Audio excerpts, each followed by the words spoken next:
Just file for divorce. I don't want the kids." With those harsh words, my husband left the house, abandoning our 3-year-old twins and our newborn daughter. I had suspected he was cheating for some time, but between childcare and work, I had no energy to confront him. "I can't do this anymore." Just then, one of the twins clung to me, saying, "Mommy, we love you." Their worried faces looked up at me. Despite my anger towards my husband, something snapped in me at that moment. Well, I'll just file it, I thought. I signed the divorce papers with a smirk. He doesn't realize how much I've been supporting him. Unknowingly, he had begun his descent into hell. "I'll be home late again." How many times have I heard that? My name is Iris. I'm 34. We got married 4 years ago. He was 2 years younger, which led me to spoil him at first. The following year, we had twin girls, and 3 years later, another daughter. His return home began to get extremely late around the time our last child was born. I hope the third one is a boy. I've always dreamed of playing catch with him. He was excited during the pregnancy, but his attitude soured as soon as he found out it was another girl. At the hospital, he grimaced upon seeing our newborn daughter. "She doesn't look like me. She's not cute." Intense anger welled up inside me. How can you say your own child isn't cute? Maybe he was already considering divorce by then. Even after I came home from the hospital, his sulkiness continued. He barely helped with childcare. Show a little interest in the kids. If you're short on hands, hire a babysitter or something. You've got savings from your job. I worked at a top-tier company, earning significantly more than most women my age. On the other hand, my husband struggled to keep a job, often quitting before I even noticed. Perhaps he was envious that I was more successful at work. At the time, he was also doing temporary work, unsure of how long it would last. I didn't expect any financial support from him, but I wished he'd at least fulfill his role as a father. Spend some time with the kids at night, at least. What a hassle. When I asked him to help, he did it reluctantly and so poorly that the girls were bored. He realized they weren't warming up to him, which he didn't like, leading to a terrible cycle. Eventually, he stopped helping with the kids altogether. "I'm tired from work.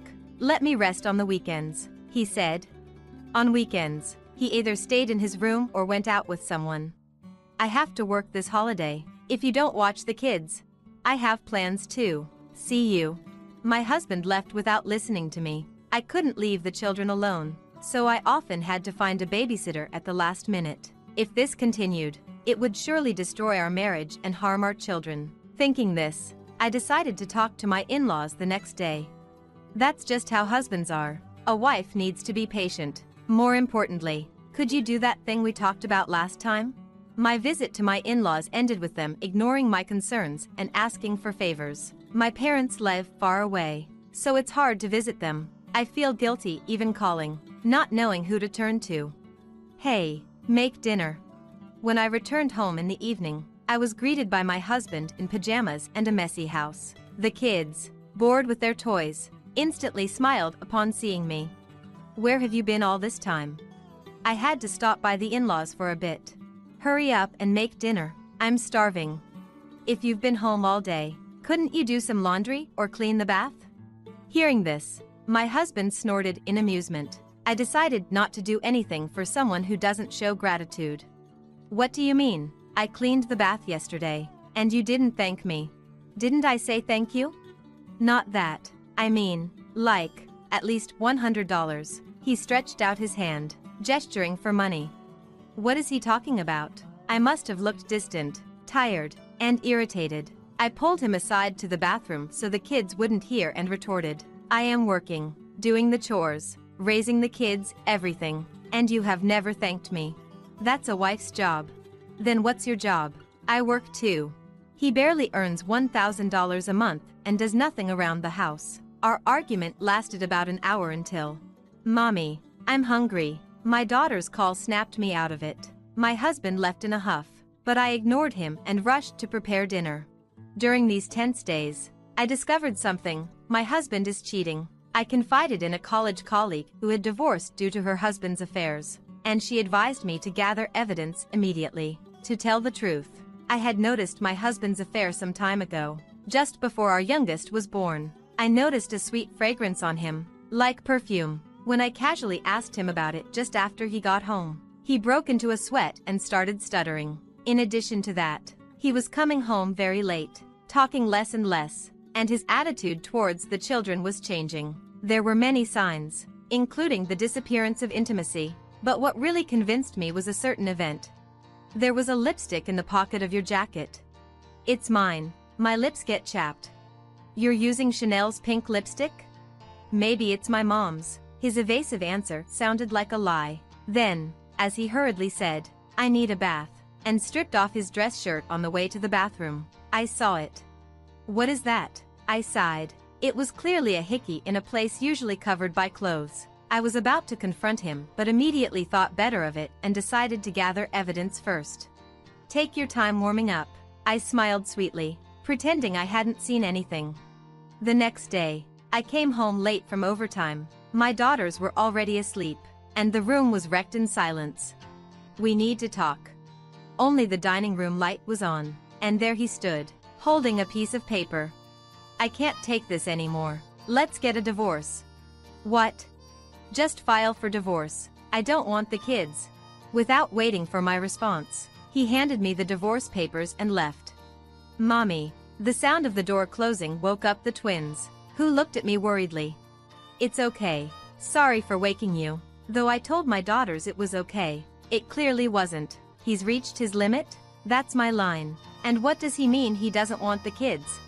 Mixed emotions swirled in my head, and I hadn't even noticed the tears streaming down my face. Mommy, we love you. Sensing something, the girls hugged me tightly. At that moment, I came to my senses. I can't go on like this. I can't worry these little girls. I realized that as long as I have my children, I'm happy, and this is what I should have done from the start. Well, I'll just file it. When I said this with a determined look on my face, my daughters smiled, and we all slept soundly that night. The next day, I filed the divorce papers first thing in the morning and called a certain person. Yes, please go ahead with it. It's my husband who will have trouble. The person on the phone listened to my story and took action. This was something I had considered before. If my husband betrayed me, I would end everything we had been doing. If that ruins his life, it's none of my business. 3 days later. Iris, where have you been? Waiting for me as I returned from work were my in-laws and my husband. My mother-in-law was furious, my father-in-law pale, and my husband seemed clueless, dragged along without understanding the situation. Have you been waiting at the front door all this time? That's kind of creepy. This is no time for that. What is this? My mother-in-law thrust a letter at me. It's a notice from a lawyer. I can see that much. Her face was tomato red as she raised her voice. I need to pick up my daughters, so excuse me. Ignoring them, I went inside, but my furious in-laws followed me into the living room, insisting on a discussion. Why would you suddenly send this? I don't understand. You would understand if you read the letter, wouldn't you? Using a lawyer, how cowardly. Despite being in the wrong, my MIL's outrage was something else, mixed with irritation and confusion. I was constantly thinking about how to convey my feelings. Then my husband, who seemed to understand nothing, finally spoke up. Are you upset because I divorced you? Filing some kind of complaint? My in-laws looked at him, dumbfounded. Of course, he had no idea what I had done for them all this time. Hey, I didn't hear about any divorce. Is that why this is happening? Such a useless son. What are you two so anxious for? You've ruined everything. Wait, what are we even talking about? As the conversation between them went nowhere, I watched coldly as my MIL slammed the table. Why did you divorce Iris? Well, my husband clammed up when things got uncomfortable. Since the conversation wasn't going anywhere, I decided to answer for him. He completely failed to fulfill his duties as a husband and father. There you go again. I told you that's just how men are, right? So you would forgive your husband if he had an affair? What? My MIL froze, clearly not expecting to hear that her son had been unfaithful. My husband tried to interject, but a sharp glare from me shut him up. Then, oddly, my FIL started defending his son.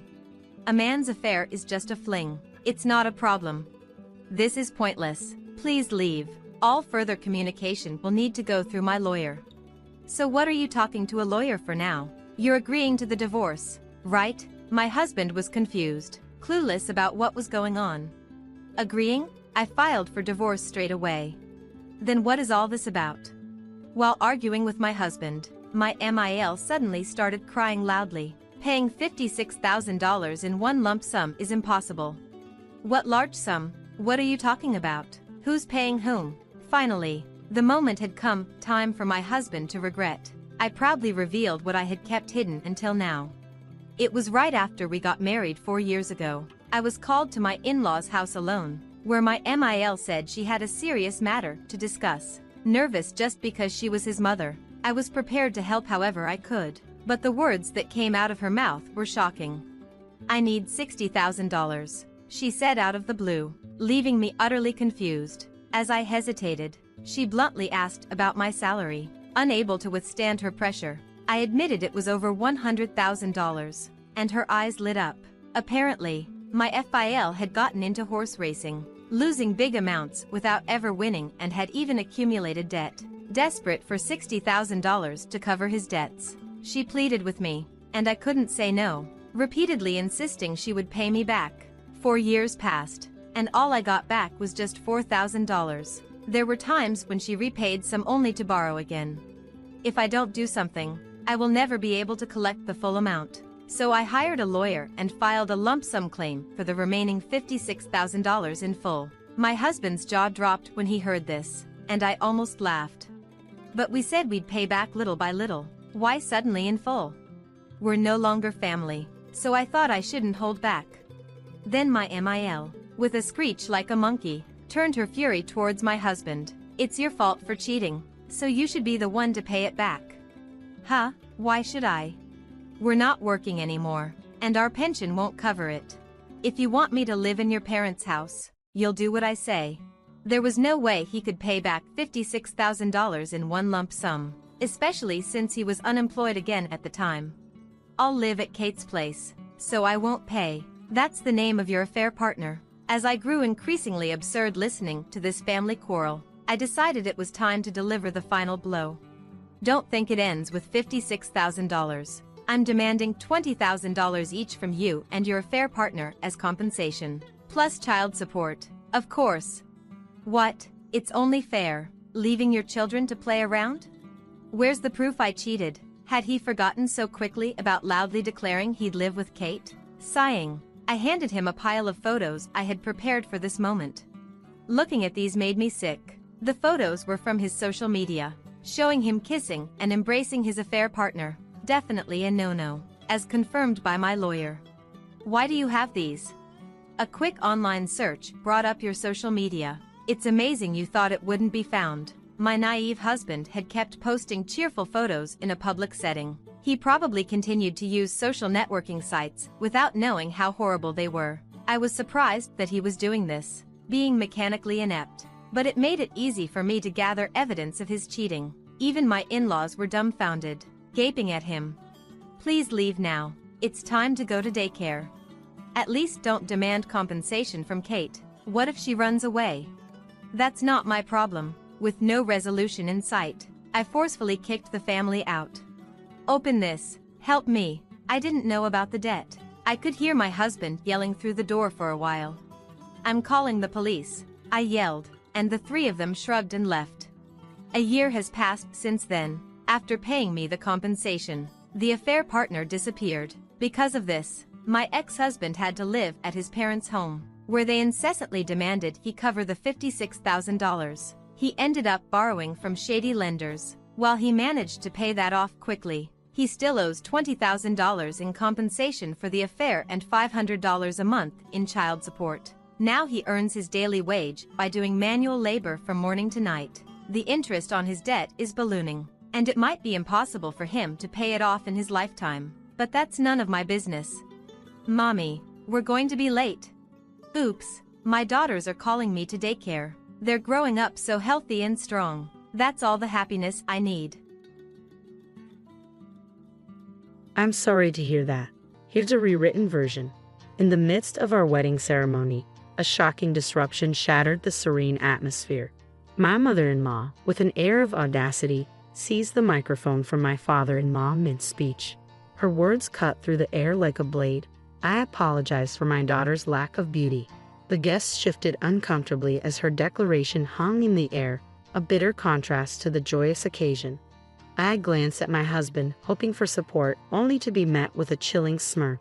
My senses reeled as I struggled to comprehend the sudden turn of events. A voice, firm and resolute, broke the stunned silence. An older gentleman rose from his seat, his actions commanding attention. "Is that all?" he demanded, his gaze piercing. Without waiting for an answer, he approached me with purpose. Recognizing him, my husband's expression betrayed a mix of surprise and fear. Before I could gather my thoughts, the man took my arm and ushered me away from the chaos. "Let's leave," he said gently, leading me through the corridors, away from the unwanted spectacle of our wedding day. A whirlwind of thoughts swept through my mind, painting a vivid picture of my life. My name is Angela, a 35-year-old woman shaped by the tumultuous currents of my past. Raised in a single-parent household after my parents divorced during my elementary school years, I became intimately acquainted with resilience and responsibility from a tender age. In my 20s, life took an unexpected turn when my mother fell ill, requiring my devoted care. Days melded into nights as I juggled the demands of work and the duties of a caregiver, my world revolving around her needs. Despite the challenges, I persevered, driven by love and duty. As the years passed, still unmarried in my 30s, fate intervened in the form of Stephen. A chance encounter at my office, where I manned the reception desk, blossomed into something more profound. Stephen, a man of kindness and understanding, saw beyond the complexities of my life and extended a hand of love. His proposal, offered despite the weight of my caregiving responsibilities, stirred a maelstrom of emotions within me. Could I dare to embrace happiness while tethered to the obligations of my past? Dope gnawed at my resolve, a relentless companion in the journey of love. Yet Stephen's unwavering support shattered the walls of my uncertainty. With tender words, he laid bare his heart, offering not just a partnership, but a promise of inclusion. "Let us be a family of 3, he proposed, a beacon of light in the darkness of my doubts. Moved by his heartfelt proposal, I made the decision to marry Stephen. However, when we shared the news with our parents, the reactions couldn't have been more contrasting. While my mother overflowed with joy, Stephen's mother, whom we'll call Ruth, responded with cutting disdain. During our first visit to Steve's home as an engaged couple, Ruth's words pierced the air like arrows. "I must be frank, I don't consider a woman from a single-parent family suitable for my son," she declared, her tone laced with contempt. As we embarked on wedding preparations, Ruth's hostility persisted, veiled in sarcasm and barbed remarks. Her comments, dripping with disdain, chipped away at my resolve. Despite her relentless jabs, I held my ground, refusing to allow her insults to go unchallenged. "I can endure your insults, but I won't tolerate you speaking ill of my mother," I asserted firmly, meeting her venomous words with unwavering strength. Yet Ruth's attacks only escalated, accusing me of using deceit to ensnare her son and casting unfounded aspersions on my family. Faced with her baseless accusations, I stood my ground, defending my honor and that of my loved ones. Though the road ahead seemed fraught with challenges, I refused to allow Ruth's bitterness to tarnish the love Stephen and I shared. With each attempt to assert myself, Ruth's venomous retorts intensified, leaving me feeling increasingly powerless. The thought of confiding in Steve crossed my mind, but I couldn't bear to burden him with unnecessary worries as we embarked on our journey into married life. Ruth's audacity reached new heights as she began to meddle in our wedding plans, even intruding upon the sacred ritual of selecting a wedding dress. Standing alongside my husband, she boldly declared her intent to choose the gown herself. Steve, oblivious to the tension, praised his mother's sense of style and eagerly supported her involvement. "I appreciate your gesture, but I want the freedom to choose a dress that resonates with me personally," I asserted gently, refusing to relinquish control over a decision so deeply personal. "I traveled all this way for you, only to be met with disappointment," my mother-in-law lamented, her words dripping with hurt. My husband's immediate defense of her, always swift to side with her, especially when she portrayed herself as the victim, stung deeply. Yet, when it came to the wedding dress, a symbol of my joy and individuality, I couldn't yield. "I understand, but I must choose my own dress. This moment is too important to compromise on," I affirmed resolutely, unwilling to sacrifice my vision for the sake of appeasing others. Despite her reluctance, my mother-in-law relented, though her resentment lingered. As the morning of the wedding dawned, her simmering animosity erupted into a shocking display of cruelty. "What a dreadful dress! And the veil? Tasteless," she scoffed upon encountering my chosen attire in the dressing room. Her words cut deep, a venomous attack on the culmination of my dreams. Despite my rising distress, I endeavored to maintain composure, determined to sidestep any turmoil on my special day. My mother, who adores sewing, crafted this veil with love. We selected the dress together, and I truly adore it, I explained evenly, hoping to diffuse the tension. But my attempt at peace was shattered as my mother-in-law's eyes widened with fury. In an instant, her calm facade crumbled, replaced by a storm of rage. With a sudden motion, she produced a can of coffee from her purse, unleashing its contents onto my beloved dress. Shock paralyzed me as the dark liquid stained the pristine fabric, rendering it unsalvageable. Desperation gripped me as I reached for a nearby towel, but my efforts proved futile against the irreversible damage. "This is the consequence of disobedience," she spat, her voice dripping with malice. With a final decree, she declared my attire unfit for the occasion, leaving me with no choice but to comply with her demands. As she exited the dressing room, her vindictive act hung heavy in the air, a bitter reminder of the power she wielded over my happiness. She must have deliberately brought the canned coffee, plotting to ruin my dress all along, evident from the fact that she had another dress prepared. Fueled by a mix of anger and frustration, I trembled with disbelief at her calculated cruelty. Seeking solace, I retreated to the separate waiting room where my husband awaited, tears streaming down my cheeks as I recounted the ordeal. "This is utterly unfair. It's going to cast a shadow over our entire wedding. What would you like me to do about it?" he snapped, his frustration palpable. Before I could finish, he cut me off, his voice rising in anger. His sudden outburst mirrored the venomous intensity of his mother's actions. Stunned by his abrupt shift in demeanor, I recoiled, taken aback by the harshness of his words. Yet just as swiftly as his anger erupted, it dissipated, replaced by a sense of remorse. "I'm sorry. I didn't mean to lash out like that. I'm just feeling overwhelmed," he apologized, his agitation evident as he wiped beads of sweat from his brow. Despite his apology, a pang of guilt gnawed at me for burdening him with my troubles on such a momentous day. In an effort to diffuse the tension, I opted to lend an ear to my husband's concerns. "You seem really stressed. What's going on?" I inquired gently, hoping to offer some support. "It's a bit chaotic. The CEO of my company unexpectedly decided to attend our wedding. It's a long story, but basically he heard about our wedding from Steven's boss, who happened to meet him here at the hotel," my husband explained, his voice tinged with apprehension. "And to top it off, one of my colleagues fell ill last minute, so they invited the CEO to fill in." The coincidence was certainly striking, and I couldn't help but see the potential career implications. "It's quite the opportunity. Your skills might just earn you a promotion," I remarked, though I couldn't shake the feeling of frustration at his dismissive tone. Realizing the futility of arguing with him in his current state, I chose to withdraw from the conversation, allowing him to stew in his own thoughts.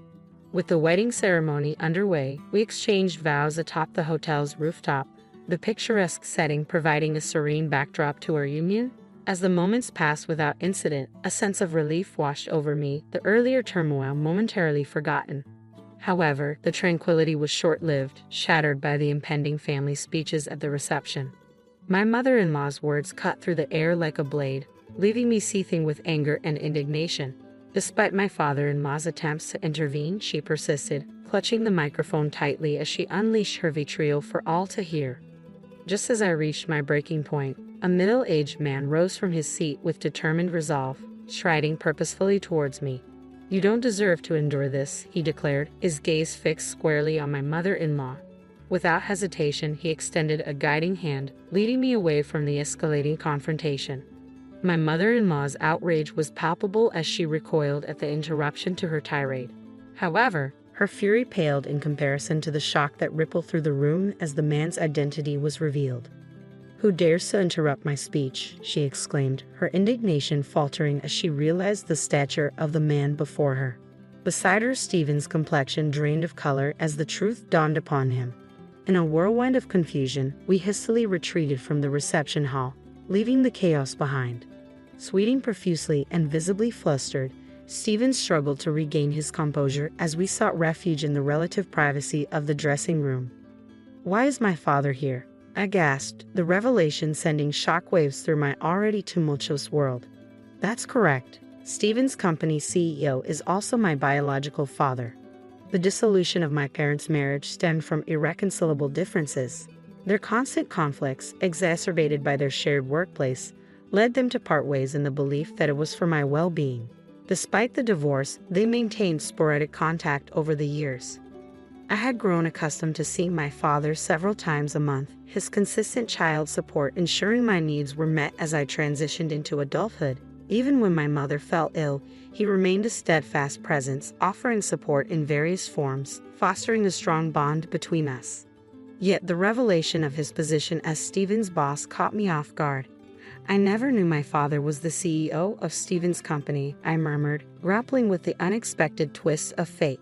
His sudden appearance at my wedding, contrary to his prior commitment to a business engagement, only added to the bewildering turn of events. "Why did you come if you had an important meeting?" I questioned, perplexed by his change in plans. "My meeting concluded earlier than anticipated. I couldn't miss the opportunity to give you this gift in person," he explained, his presence offering a glimmer of solace amidst the chaos. As I made my way to the entrance, I encountered an employee who revealed an unexpected twist. My father was the boss Stephen had mentioned. Learning of the wedding through routine preparations for a gift, my father seized the chance to attend upon discovering the vacant seat due to a last-minute cancellation. "Why didn't you tell me?" I questioned, feeling a mix of surprise and confusion at his secrecy. "After discussing with your mother, we thought it would be a delightful surprise. I never anticipated it would unfold like this," my father confessed, a tinge of sadness clouding his expression. Before I could delve deeper into the matter, the dressing room door swung open, revealing my mother-in-law's ominous presence. Her saccharine tone sent shivers down my spine as she attempted to coerce me back into the fold. The realization that she must have learned of my father's identity from her husband's revelation sent a chill through me. "Who do you think caused all of this?" "It was just a harmless joke," she declared, her attempt at levity falling flat in the face of my father's unexpected appearance. "How dare you make such a tasteless joke at my daughter's expense? It's unforgivable," my father shot back, his indignation mirroring my own. "What? So, it wasn't a jest after all? You genuinely called my daughter ugly?" My father's confrontational tone left my mother-in-law stumbling for words, her feeble attempts at evasion falling flat. In a flurry of urgency, my husband burst into the room, his hurried footsteps echoing in the tense atmosphere. He knelt before my father, seeking to atone for his mother's transgressions. "I apologize for my mother's indiscretion," he implored. "You're apologizing to the wrong person." My father's icy gaze bore down on my husband, his words laced with disappointment and reproach. "Angela, I'm sorry. My mother acted independently," my husband addressed me, his voice tinged with regret. "If that's true, then why didn't you intervene when she insulted me?" I demanded, my shock rendering me immobile. "And your father attempted to intervene," I added, incredulous. "But you seemed content to sit back and watch," I accused, my voice trembling with hurt and betrayal. "You're mistaken. My demeanor was misconstrued. Regardless, the sole responsibility lies with my mother," my husband insisted, his defense ringing hollow in the wake of his mother's egregious behavior. My husband erupted, his accusatory finger aimed squarely at his mother. "Stephen, are you turning against your own mother? We agreed to teach this insolent wife a lesson together, didn't we? Hey, enough with the unnecessary remarks. You said we needed to put this wife, who refuses to let Mama have her way with the dress, in her place. Keep quiet." My husband silenced his mother, his hand muffling her protests in a somewhat comical fashion. "Now, care to shed some light on this situation?" I prodded, my voice edged with urgency. "No, this was my mother's doing alone. It's for your own benefit, frankly." "At this point, don't you think?" My husband's response faltered as my father interjected, his probing gaze compelling him to speak. "When Angela insisted on choosing her wedding dress, my mother suggested she would become disobedient if not disciplined properly," my husband finally confessed, his tone tinged with reluctance. "What's wrong with choosing my own dress? Isn't it natural for a wife to heed her mother-in-law's wishes? If you can't even manage that, I feared you might become an obstinate wife who defies her husband in the future," my mother-in-law interjected, her words dripping with disdain. Marriage is a partnership of equals, isn't it? There's no hierarchy. If I can't control you, what's the use of marrying someone on the brink of aging? My husband's admission hung heavy in the air, shattering the illusion of love and commitment. The truth spilled forth. He hadn't chosen me out of affection for who I am, but as a convenient pawn in his game. All his declarations of caring for my mother, of wanting to forge a family together, were they all falsehoods? Of course, you had a tidy sum tucked away, didn't you? I had plans to use that to build a duplex. I envisioned you toiling away like a servant while my mother and I enjoyed our happiness. But now, it's all gone to waste. His words dripped with bitterness, revealing the depths of his deception. Once my husband unleashed his true feelings, there was no reining him in. His desire for control extended to draining our savings, a selfish act that left me reeling in disbelief. His expression shifted from assertive to shocked as he realized the gravity of his words. Wait, no, I didn't mean that. It's over. I can't have a wife who won't spend money or serve me, he stuttered, attempting to backtrack. Stop. I won't tolerate such disrespect, I declared, my resolve firm. I can't marry someone who views me as nothing more than a servant. His composure shattered, my husband paced nervously, grappling with the reality of our crumbling relationship. Then, as if struck by sudden clarity, he proposed a feeble solution. But our wedding is today.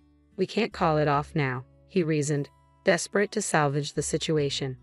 I'll handle the guests and their gifts. Since your mother's actions led to this, you'll cover the expenses, I countered, refusing to shoulder the blame for his family's interference. You can't be serious. This breakup is your fault for overreacting to a single incident with my mom, he retorted, his words dripping with defensiveness. All the hurtful things you've said to me, they're all here, he added, pointing accusingly at me. Retrieving my smartphone from my purse, I pressed play, unleashing a barrage of hurtful words in my mother-in-law's own voice. Poor, ugly, harsh woman. Each insult echoed through the room, a damning testament to her cruelty. When did I record all this? I'm not naive, I declared, my resolve unyielding. I'll be seeking compensation for the emotional distress you've caused. I was merely trying to discipline my daughter-in-law. I've done nothing wrong, my mother-in-law protested weakly. If you won't pay willingly, I'll see you in court. Let's see if you'll repeat those words before a judge. This isn't a laughing matter. Realizing the precariousness of her position, my mother-in-law paled, her defiance crumbling. I'll also be reconsidering your position at the company, I added, turning to address my father-in-law. With this final blow, my husband's facade shattered, his resolve crumbling as he sank to his knees. I'm sorry, Angela. Please forgive me, he pleaded, his voice thick with remorse. That's right, Angela. You're already married. You can't just throw it away so easily. If we work together, we can overcome this obstacle and have a great future together, my husband and mother-in-law pleaded desperately. Shrugging off their attempts at reconciliation, I fixed them with a steely glare. Enough of your deceitful words. You're both despicable, I spat before storming out of the dressing room. Keeping true to my word, I proceeded to dissolve my engagement with Stephen and filed a lawsuit against my mother-in-law for the emotional torment she caused. The financial burden of the failed wedding fell squarely on my ex-husband's shoulders, serving as a harsh reminder of the consequences of his actions. Word of the debacle spread through his workplace, resulting in his ostracization by colleagues. Under my father's directive, he was relocated to a distant branch in Nebraska, effectively demoting him. My ex-mother-in-law faced scorn from her own relatives for sullying their family's reputation with the divorce. Meanwhile, my ex-father-in-law wasted no time in ejecting her from their home. As for me, I redirected my focus to my career, having no desire to entertain the notion of marriage again.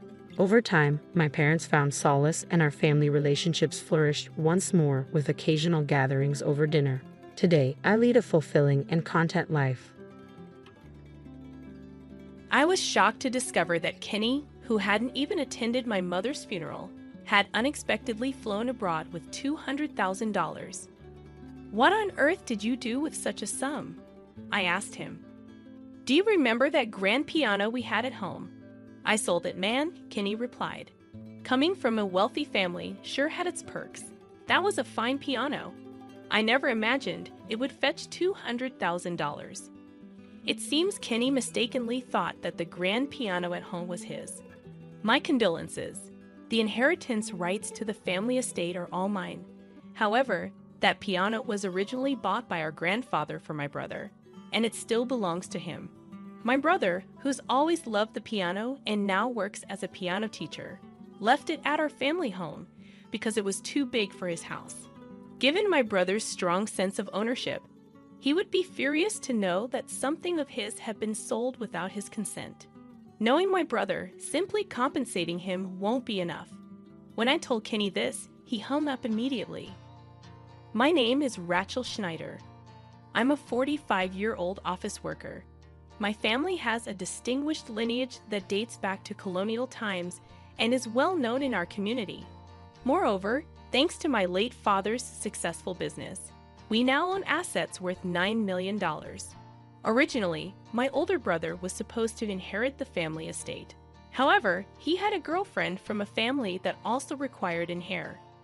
Desiring to marry her at all costs, he declared that he would give up all inheritance rights in exchange for not taking over the family responsibilities. This left me with the challenge of needing to find a spouse to continue the family name. Even though I had always wanted to be independent without relying on family wealth, I focused solely on my career. Before I realized it, I found myself in my mid-40s and still single. I needed to find someone, or a family line would end with me, so I took a leap of faith and attended a singles mixer. That's where I met my current husband. His name is Kenny, and he's surprisingly 10 years younger than me. Yet, at the party, he didn't pay attention to any of the younger women and came straight to me. "Are you sure you want to be with someone as old as me?" I asked him repeatedly, but Kenny looked straight into my eyes and answered, "I'm a bit shy and not very assertive. I've always been drawn to older, more grounded women." True to his words, Kenny gave off a gentle, reserved vibe. I felt that he could bring some peace to my assertive family dynamics. As our relationship progressed, there was something I had to tell him.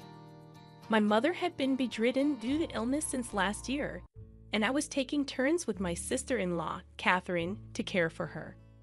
Wondering how to break the news since we were considering marriage given our age, I finally mustered the courage to tell him on our third date, and to my surprise, he gladly accepted and even proposed, expressing his willingness to help with the caregiving. His kindness deeply touched me, at least that's how I felt in the beginning. Kenny, who works as a daycare teacher, seemed genuinely committed. However, a few months into our marriage, he suddenly expressed a desire to quit his job. When I inquired about the reason, he looked remorseful and said, "Sorry, Rachel. The parents at my daycare are just too demanding, and there's a lot of complaining. I just can't handle it anymore." Understanding the challenges he faced, I would normally have encouraged him to persevere. However, with him already helping with my mom's care, I found myself unable to say a word. Adding to the complexity, I was 3 months pregnant. Wanting to get along well with Kenny for the sake of our unborn child, I adopted a lenient attitude. Unfortunately, my leniency led to regret. As I came out of the shower and attempted to enter the bedroom, I overheard Kenny whispering on the phone. The content of his call shocked me to the core. I managed to get married without her finding out I'm unemployed. She totally believed me when I told her I quit my job, when in reality, I quit like 2 years ago. It sounded like he was talking to one of his buddies, who responded, "Man, you're really something." Well, Rachel's family is pretty wealthy around here. I thought I hit the jackpot when I saw her at that dating event. But then again, given her age, I was probably the only one to approach her. The revelation left me feeling deceived. Was the gentle Kenny I knew all just an act? Despite the desire to confront him immediately, the thought of our unborn baby rendered me speechless. Discovering Kenny's true intentions shattered my confidence in our future. Today, Catherine, my brother's wife, will be taking care of my mom until 5:00 p.m., and then it's my turn. Pondering whether I should confide in someone about Kenny, that's when Catherine spoke to me, noticing my troubled expression. "Rachel, you look down. If something's troubling you, please share it with me. She's such a kind person, having taken care of her own mom for years, and she's really good with mine too." I confided in Catherine about Kenny, and she listened intently to my story. She reassured me, saying, "It's good you talked. Keeping this to yourself could have been harmful to your unborn child." I apologized for burdening her, but she responded with understanding, "No worries. Talking doesn't necessarily solve everything, but it surely lightens the load."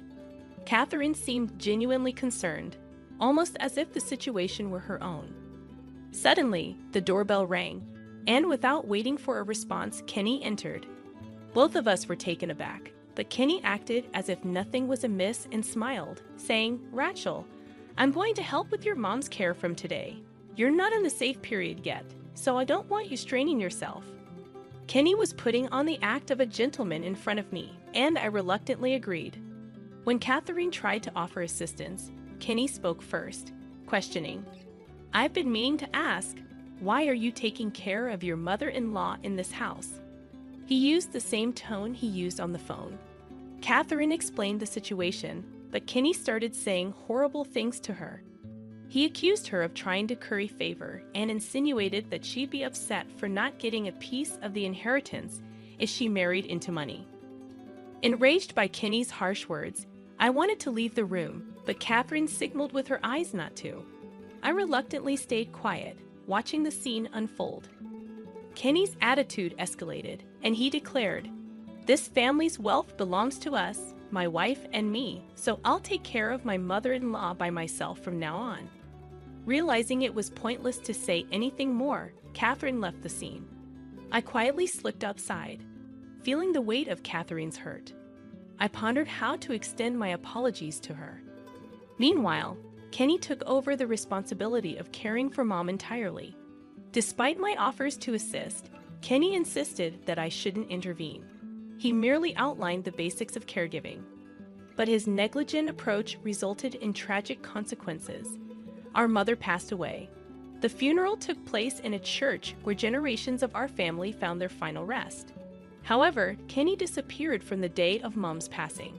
Despite my attempts to locate him amidst funeral preparations and arrangements, his absence perplexed relatives and neighbors alike. Catherine, tearful before the altar, apologized for entrusting Kenny with caregiving responsibilities. Approaching Catherine in her distress, I attempted to offer solace. "Catherine, please don't blame yourself. It's not your fault," I insisted. She shook her head, anguish evident in her voice. "No, Rachel, it's not your fault. But where on earth is that man? I wanted to confront him today, and he vanishes just as Mom passes away." Agreeing with Catherine's sentiments, I reflected on Kenny's frequent absences during his supposed caregiving duties. Neighbors mentioned his frequent departures from the house, casting doubt on his commitment to the task. They even noted the arrival of a large truck on one occasion. Though curious, I refrained from probing further amidst the funeral proceedings. Days passed, and Kenny remained absent. Then, unexpectedly, a call from Kenny disrupted my thoughts. "Hey, Rachel, I'm currently at a luxury hotel in Europe," he nonchalantly announced. Stunned, I demanded an explanation for his absence from Mom's funeral and his current whereabouts. Kenny's response was unexpected. "I spent $200,000. The mention of such a sum immediately triggered memories of the grand piano at our family home. "I sold it, man. It was a good one. Who would have thought it'd go for $200,000? It turned out that Kenny had sold the family's grand piano and was using the money to travel around Europe. The piano, which Mom said was a family heirloom, was indeed worth around $200,000. Apparently, the hotels Kenny booked were all quite luxurious, and he had quickly spent all the money. I never imagined Kenny would do something like this while supposed to be taking care of Mom. Our family home had tight security, but with family, it's a different story. The truck that had been at our home must have been there to transport the piano. Why on earth are you doing something so selfish? The whole family was worried about you since you weren't at the funeral." I confronted Kenny, feeling a mix of anger and disbelief. "Well, you know when you have a kid, you won't have much free time anymore.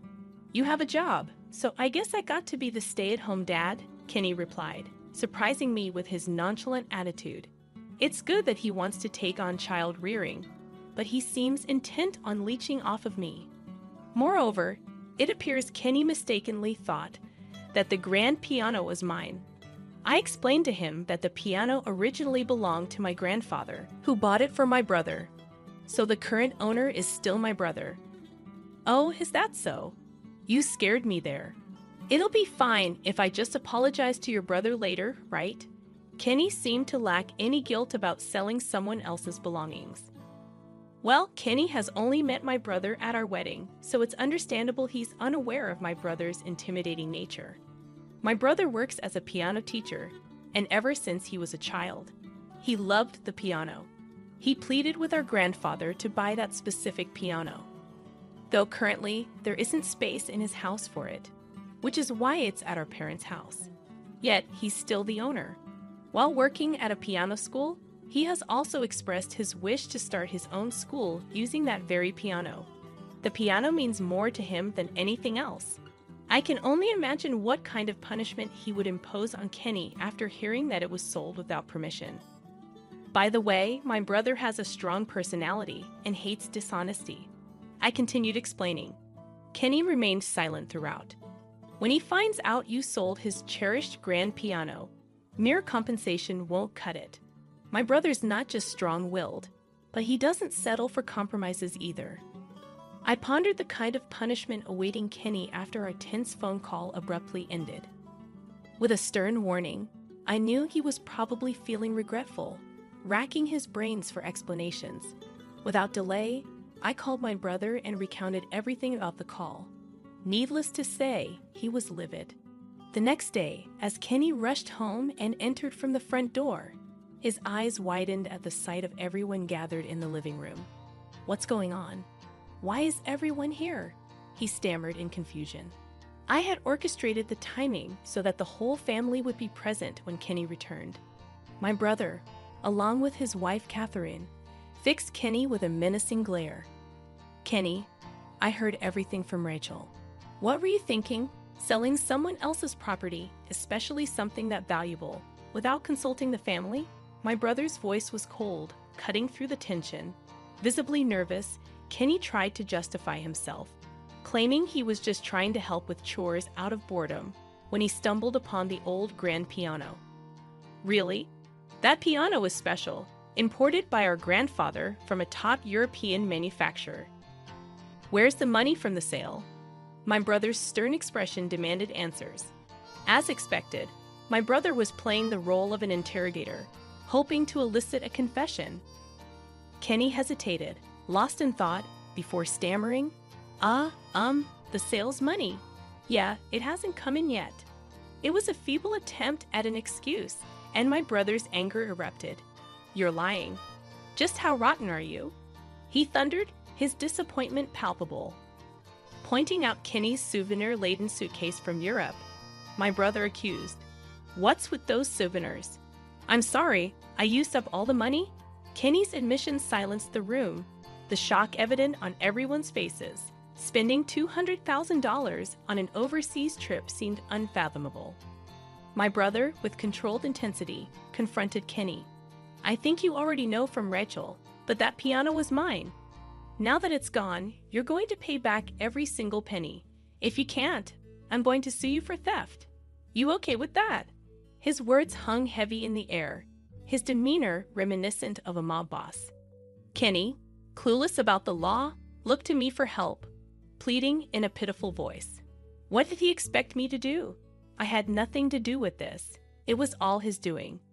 When I rejected Kenny's attempt to justify selling the piano, he began saying something ridiculous. "Don't be so cold. I took care of your mom while you were pregnant.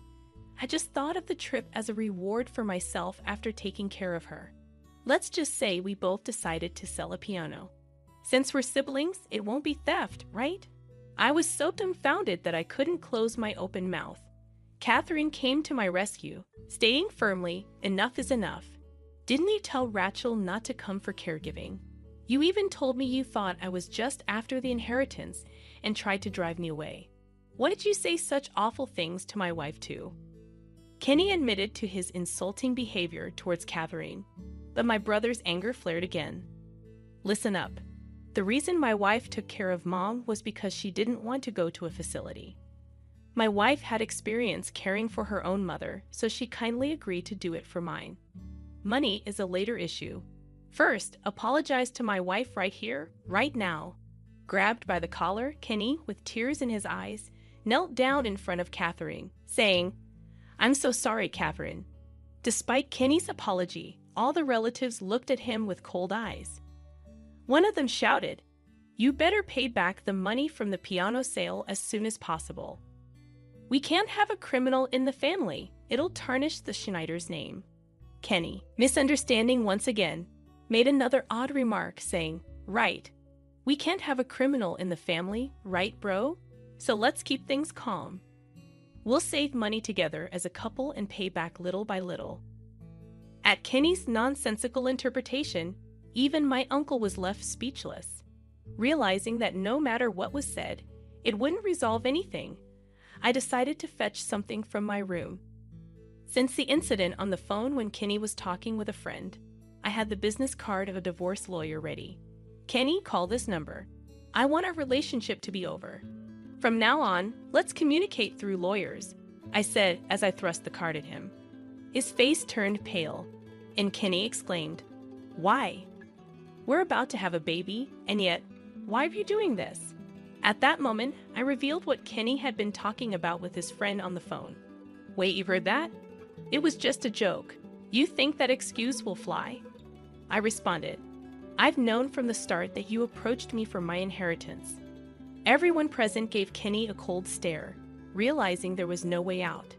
Kenny retorted with a defiant attitude, "Darn, I thought I was going to get close to $9 million after we got married.